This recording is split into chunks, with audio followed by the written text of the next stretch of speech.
I never thought anything like this could happen to me, but it all started the night I decided to stay alone at my friend's old house. While she was out of town, it was raining heavily, and the wind kept hitting the windows so hard that it sounded like someone was trying to break in.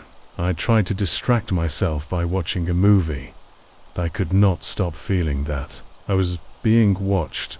Every shadow seemed to move, and the creaks of the old floorboards sounded louder than usual. Than I heard it a whisper from the hallway, calling my name soft at first, but unmistakably clear. My heart stopped, and I froze because I thought maybe it was just my imagination or the wind, but it came again, louder, this time deliberate, slow, as if someone was right behind me. I wanted to run, but my legs felt heavy, and I reminded myself that old houses make noises that can sound strange late at night.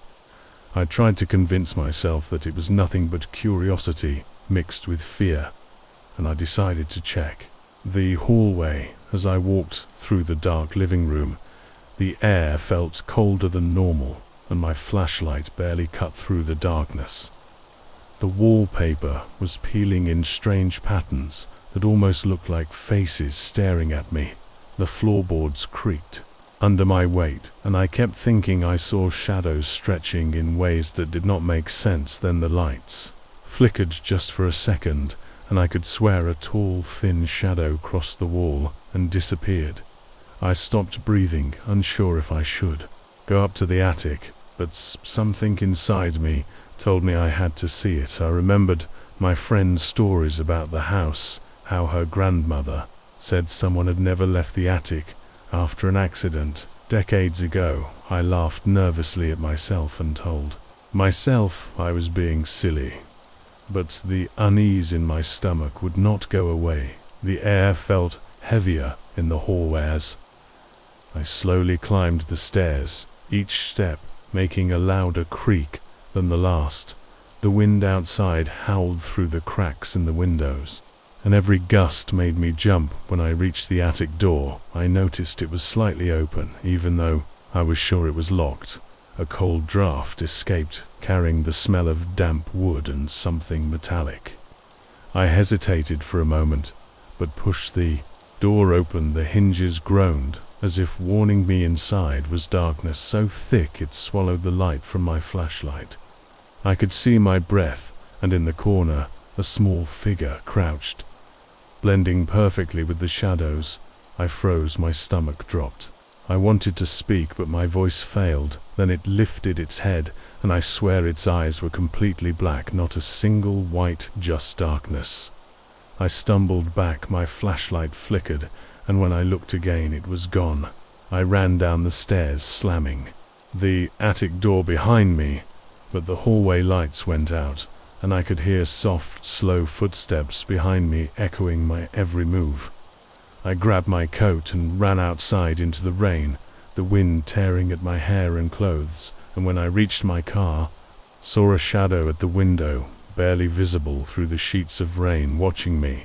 I started the engine and drove off, shaking, but I could not stop thinking about it for days. Afterward, I kept noticing small things I could not explain. Doors that were closed in the morning, found open later, objects, slightly moved lights flickering when no one was there, faint whispers when the house was completely empty, and sometimes waking up in the middle of the night, feeling someone standing in my room just watching me. I told my friends, but they laughed, thinking I was exaggerating or imagining it, but I knew what I felt. I knew what I saw, and the strangest part was that it seemed to learn from me, watching my reactions becoming bolder, more deliberate. I started seeing shadows in the corners of my eyes, moving just enough to remind me I was not alone. Even in daylight, the air felt heavier in certain rooms, like the house itself was holding its breath, listening, waiting.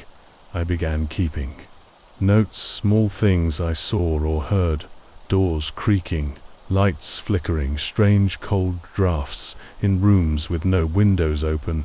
Even my dreams were invaded. I would dream of the attic standing in front of the dark corner, feeling those black eyes staring at me, reaching out with long, thin arms, and I would wake drenched in sweat, heart pounding, and sometimes I would hear a knock at the window or soft tapping on the walls, never violent, never urgent, but deliberate, patient. I started noticing subtler things like the clock in the kitchen that never worked correctly, always 5 minutes ahead, or the sound of a chair moving in the living room when I had not touched it, small things that built up, making my nerves raw. I tried to ignore it, but every familiar noise, every shadow seemed sinister, and the rain at night reminded me of that first night in the attic, the sound echoing through the empty house. I would sit in my room, listening to the storm, hearing faint whispers calling my name, doors creaking, objects shifting, and I could feel the presence of something patient, something that had all the time in the world, waiting for me to be alone again one night. I fell asleep on the couch, exhausted, and dreamed I was back in the attic, standing in front of that corner. The figure slowly approached me, stretching taller than it should. I woke to a knock on my front door, soft, deliberate. When I checked, nobody was there, only rain pounding on the porch.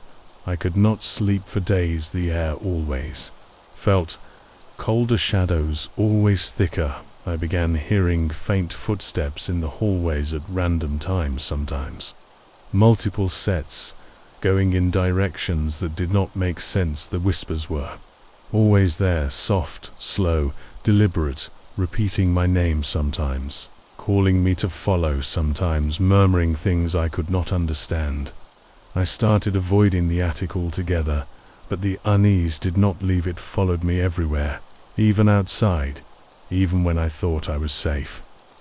I could feel eyes on me, lingering, in reflections, in mirrors, windows, even puddles outside. I realized it was not bound to the house. It had attached itself to me, patient, observing, waiting.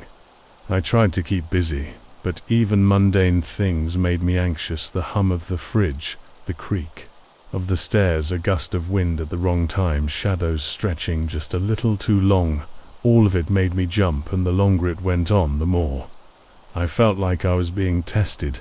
It was learning exactly how I reacted to each sound, each movement, waiting for the moment I would slip, the moment I would let my guard down. I know now it is still there, waiting, patient, silent, sometimes appearing at the edges of my vision, sometimes just a presence I can feel behind me. I have seen it reflected in windows at night, standing at the end of hallways, watching silently. I feel like it is studying me, planning.